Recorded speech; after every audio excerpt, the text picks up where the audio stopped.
Gulbarga district Congress committee की जानिब से एलपीजी गैस, पेट्रोल और डीजल की बढ़ती कीमतों के खिलाफ एक एहतजाजी रैली निकाली गई। ये रैली कांग्रेस पार्टी ऑफिस से शुरू हुई, जिसमें कई सीनियर कांग्रेस लीडर्स, महिला leaders, minority leader Naeem Khan, Azeem Shaikh, district youth president Shakeel Sardagi और दीगर कांग्रेस लीडर्स और कारकुनान ने शिरकत की।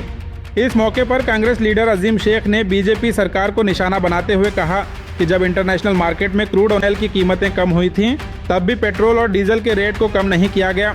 उन्होंने इल्ज़ाम लगाया कि सेंट्रल गवर्नमेंट ने फ्यूल पर टैक्सेस बढ़ाकर आवाम पर महंगाई का बोझ डाला है।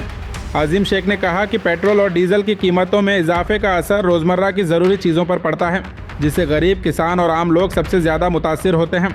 उन्होंने सरकार से फ्यूल रेट्स कम करने और आवाम को राहत देने का मुतालबा किया। इस मौके पर मौजूद सभी कांग्रेस नेताओं ने एहतजाजी नारों के जरिए सेंट्रल गवर्नमेंट को ये चेतावनी दी है कि अगर महंगाई पर काबू नहीं पाया गया तो पार्टी आवामी एहतजाज को और तेज करेगी। This video is presented by OSN group. आपके घर की क्वालिटी कंस्ट्रक्शन, प्रीमियम इंटीरियर्स और बेस्ट बिल्डिंग मटेरियल्स के लिए OSM रहेगा आपकी बेस्ट चॉइस। फ्री कंसल्टेशन के लिए जरूर विजिट करें OSM office. Gulbarga district Gulbarga शहर में कांग्रेस पार्टी की जानिब से कांग्रेस पार्टी ऑफिस से एक मार्च निकला, जो कि पूरे हिंदुस्तान में बढ़ती महंगाई के विरुद्ध एक मार्च हम लोगों ने निकाला।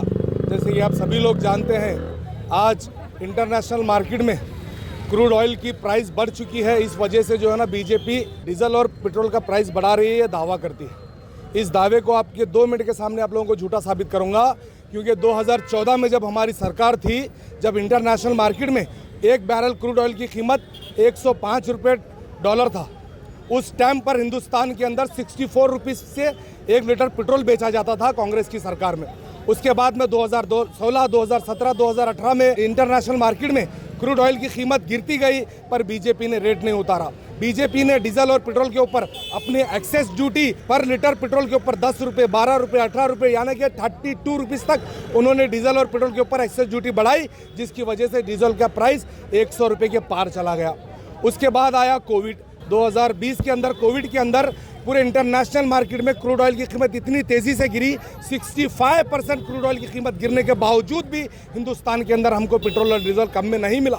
यहाँ तक कि जब, यानी कि कहने का मतलब ये है, जब इंटरनेशनल मार्केट में क्रूड ऑयल की कीमत कम होती है तो यहाँ पर हिंदुस्तान में एक्सेस ड्यूटी बढ़ाकर आवाम से वही रेट लिया जाता है, और जब इंटरनेशनल मार्केट में क्रूड ऑयल की कीमत बढ़ती है तो रेट बढ़ाकर भी आवाम से लिया जाता है। यानी कि कम होने के बाद भी कोई फ़ायदा नहीं, बढ़ने के बाद आवाम से लूटा जाएगा। ये बीजेपी सरकार आए दिन हिंदुस्तान में गरीबों की, पिछड़ों की, आदिवासियों की, किसानों की, हर किसी का खून चूसने का काम कर रही है। आज देश का हाल यह है, 2026 के अंदर ये लोग फ़ख्र से सीना तान कर कहते हैं कि हम 80,000 लोगों को 5 किलो चावल दे रहे हैं। यह शर्म से डूब मरने की बात है, पर इस पर फ़ख्र करती हुई बीजेपी अपने भाषण देती हुई नजर आती है। पहले से कांग्रेस पार्टी कहती आ रही है, बाहर इंटरनेशनल में हर किसी की जंग की वजह से प्रॉब्लम्स हो रही हैं, डीजल के रेट बढ़ेंगे, इसके लिए कुछ उपाय करना होगा, आवाम तक सस्ती चीज़ें देने के लिए आपको कुछ उपाय करना होगा, आपको इसका एक आंसर शीट निकालनी होगी, लोगों को जवाबदेही देनी होगी। तो बीजेपी कह रही थी, 5 स्टेट में इलेक्शन थे, बीजेपी कह रही थी सब बराबर है, सब चंगा है जी, सब चंगा है, सब वही रेट में मिलेगा।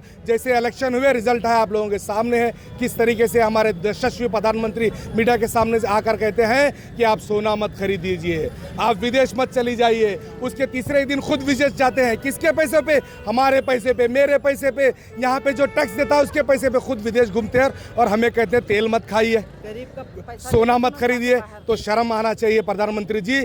आपको राहुल गांधी जी हर टाइम वार्न करते रहे हैं, बताते हैं कि 1 साल में क्या होगा, 6 महीने में क्या होगा।